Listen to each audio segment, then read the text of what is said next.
Hai semuanya, selamat datang di sesi 4. Setelah kita mempelajari di sesi sebelumnya bagaimana implementasi, sekarang kita buat laporan.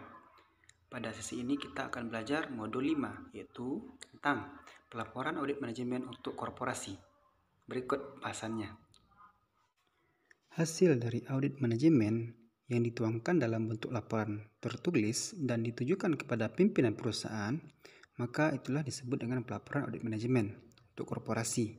Misalnya, hasil audit menunjukkan hasil CSR yang dilakukan, programnya tidak berjalan 100% sesuai target, maka pimpinan harus memberikan catatan atau rekomendasi untuk mengambil keputusan selanjutnya, apakah program itu lanjut atau tidak. Nah, catatan atau rekomendasi dari pimpinan tersebut dibuat dalam laporan audit manajemen di bagian terakhir.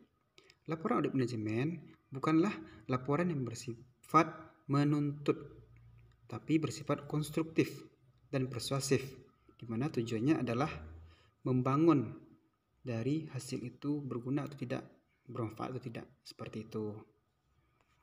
Oke, kita lanjut kepada pembahasan dari modul 5. Ada dua tema utama atau dua kegiatan belajar yang akan kita pelajari.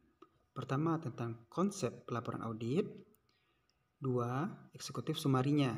Kemudian kegiatan belajar yang kedua, ada dua subtopik juga, yaitu bagaimana komunikasi dalam bentuk berita acara audit dan bagaimana tindak lanjutnya.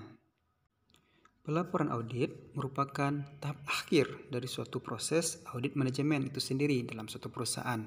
Maka jelas ya bahwa untuk mengkomunikasikan laporan audit ini agar tidak ada tuduhan atau menyudutkan suatu pihak, maka diperlukan teknik komunikasi yang baik dalam penyajian hasilnya. Berikut dapat dilihat dari slide ini. Ada 5 tahap yang harus dilalui. Tahap yang pertama yaitu tentang konsep pelaporan audit sendiri. Sebenarnya tidak ada bentuk baku dari bentuk laporan audit itu sendiri, tapi yang jelas ada judul, latar belakang, tujuan yang nantinya akan dibahas pada modul ini. Kemudian adalah executive summary, yaitu suatu ringkasan dari hasil audit yang telah kita lakukan. Kemudian di tahap 3, teknik presentasi. Hasil audit manajemen harus dikomunikasikan agar semua pihak yang berkepentingan mengetahui informasinya. Teknis efektif, efisien dalam menyampaikan berupa gagasan, ide, informasi lainnya, itu merupakan tekniknya.